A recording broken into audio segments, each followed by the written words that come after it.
अस्सलाम वालेकुम दोस्तों। आज की हमारी वीडियो कफ सिरप से मुतालिक है। इस वीडियो में हम आपको बताएंगे कि खांसी को रोकने के लिए कौन से सिरप इस्तेमाल किए जाते हैं, और इस वीडियो में हम आपको दो ऐसे सिरप के बारे में बताएंगे, उनकी सारी डिटेल बताएंगे जो खांसी को रोकने के लिए सबसे ज़्यादा इस्तेमाल किए जाते हैं।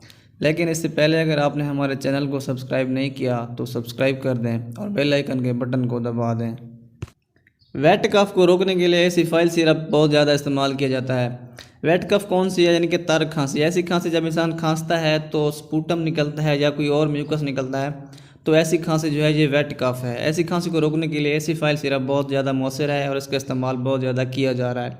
इसके अलावा जो एस्थमेटिक पेशेंट हैं, दमा के जो मरीज़ हैं, उनको भी अक्सर औक़ात खांसी आती रहती है। जो एलर्जिक पेशेंट हैं उनको भी खांसी आती रहती है। तो अस्थमा के पेशेंट हैं या एलर्जिक पेशेंट हैं, ये दोनों जो है ना एसिफाइल सिरप इस्तेमाल कर सकते हैं। एलर्जिक पेशेंट में खांसी किस वजह से आती है? तो कुछ लोग को एलर्जी होती है, धुआं देख लें तो उनको खांसी आना शुरू हो जाती है, या कोई ऐसी कि तेज़ खुशबू सूंघ लें तो तब भी उनको खांसी आना शुरू हो जाती है। ऐसी कंडीशन में एसिफाइल का सिरप बहुत ज़्यादा जो है ना इफ़ेक्टिव है और इसको इस्तेमाल करके खांसी को रोका जा सकता है। एसिफाइल सिरप दो कंपोनेंट से मिलकर बना होता है। ये दोनों कंपोनेंट मिलकर खांसी को ट्रीट करने में हेल्प करते हैं। पहला कंपोनेंट जो है वो एसिफाइलिन है। एसिफाइलिन एक ब्रोंकोडायलेटर है, जो सांस की नालियों को खोलता है और ब्रोंक्यूल्स में मौजूद स्पूटम या म्यूकस को बाहर निकालता है। जब स्पूटम और म्यूकस बाहर निकल आते हैं तो रेस्पिरेशन में आसानी होती है और खांसी जो है ना ख़त्म हो जाती है। इस तरह वेट खांसी के लिए एसिफाइल सिरप काफ़ी ज़्यादा कारआमद है और इफ़ेक्टिव भी है। इसका दूसरा कंपोनेंट जो है वो डाइफेनहाइड्रामीन है। ये एंटी एलर्जिक है।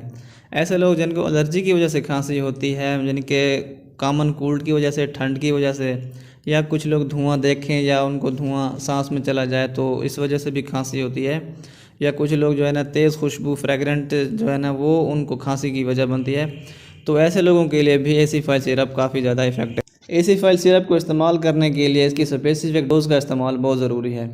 अडल्ट लोग जो हैं एसिफाइल सिरप के 2 टेबल स्पून दिन में 3 से 4 बार इस्तेमाल कर सकते हैं, इससे ज़्यादा इस्तेमाल नहीं कर सकते। छोटे बच्चों में एसिफाइल सिरप पहले तो आप इस्तेमाल ना करें। अगर इस्तेमाल करते हैं तो 1 या 2 दिन के लिए इस्तेमाल करें और 1 दिन में सिर्फ 1 बड़ा चम्मच ही इस्तेमाल करें, वो सुबह को आधा चम्मच और शाम को आधा चम्मच। इसके अलावा जो है ना एसिफाइल सिरप को 5 दिन से ज़्यादा इस्तेमाल आप नहीं कर सकते, क्योंकि ये परमानेंट रेमेडी नहीं है। ये सिर्फ खांसी को रोकने के लिए इस्तेमाल किया जाता है। अंडरलाइंग खांसी यानी कि कफ को ये ख़त्म नहीं करता। और इसको इस्तेमाल करने के कुछ साइड इफ़ेक्ट्स भी हैं, यानी कि ब्लड विजन है, स्टमक अपसेट है, या स्लीपनेस है, मतलब इंसान को नींद आती है। इसके अलावा जो है ना मुंह, नाक और गला खुश्क हो सकते हैं और सर में दर्द भी हो सकता है। दूसरा सिरप जो हमारे पास इस्तेमाल होता है वो हाइड्रोलिन है। हाइड्रोलिन सिरप कफ सुप्रेसेंट है, मतलब कि ये खांसी को ज़बरदस्ती रोक देता है। इसके अलावा मतलब ऐसी खांसी जो कोल्ड की वजह से होती है या एलर्जिक पेशेंट हैं उनको खांसी होती है, तो इस किस्म की खांसी को ये बिल्कुल सुप्रेस कर देता है और खांसी को जो ख़त्म कर देता है, यूँ समझ लें।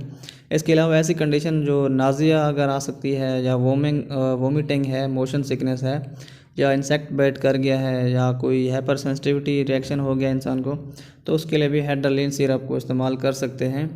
और ऐसी कंडीशन जिसमें सांस का जो है ना कम आता है, यानी कि शॉर्टनेस आ जाती है ब्रीथ में, तो ऐसी कंडीशन में भी हाइड्रोलिन सिरप इस्तेमाल किया जा सकता है। या ऐसी कंडीशन के इंसान सांस लेता है तो सीटी की आवाज़ बजती है, यानी कि जिसको इंग्लिश में वीजिंग कहते हैं, तो ऐसी कंडीशन में भी हाइड्रोलिन सिरप इस्तेमाल किया जा सकता है। और एस्थमेटिक पेशेंट जो हैं, एस्थमेटिक पेशेंट में तो ये अमूमी बात होती है, इनको खांसी आती ही है, तो एस्थमेटिक पेशेंट भी हाइड्रोलिन सिरप का इस्तेमाल कर सकते हैं।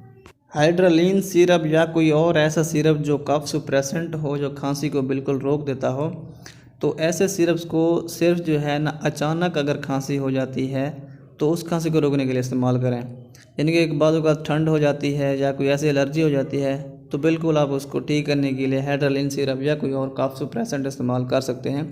लेकिन कफ सुप्रेसेंट परमानेंटली आप लोगों ने इस्तेमाल नहीं करना है। इसका इस्तेमाल 2 दिन से ज़्यादा ना करें, क्योंकि ऐसे सिरप जो कफ सुप्रेसेंट होते हैं ये स्पूटम यानी कि बलगम को अंदर ही रोक देते हैं और जब बलगम या स्पूटम अंदर रुक जाता है तो ये क्रोनिक ब्रोंकाइटिस की वजह बनता है और क्रोनिक ब्रोंकाइटिस एक बहुत बड़ी कॉम्प्लिकेशन है।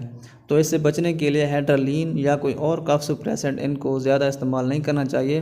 जो एक्सीडेंटली कफ आती है कोल्ड की वजह से या किसी हाइपर सेंसिटिविटी की वजह से, तो उनको रोकने के लिए हेड्रालीन सिरप इस्तेमाल कर सकते हैं। और पाकिस्तान में मौजूद बनाने वाली सर्ल कंपनी जो कि हेड्रालीन सिरप बनाती है, उसको पाकिस्तान में बैन कर दिया गया था क्योंकि उस सिरप में अडल्ट्रेशन पाई गई थी। हाइड्रालीन सिरप को ज़्यादा इस्तेमाल करने से कुछ साइड इफ़ेक्ट भी शो हो सकते हैं। ये साइड इफ़ेक्ट ड्रोजीनेस या डिजीनेस हो सकता है, यानी कि गुनूदगी या सुस्ती आ सकती है। इसके अलावा नाज़िया और वोमिटिंग भी हो सकती है। लॉस ऑफ एपिटाइट यानी कि भूख ख़त्म हो जाती है। इसके अलावा मेंटल कन्फ्यूजन भी हो सकती है इंसान को, यानी कि चक्कर आ सकते हैं।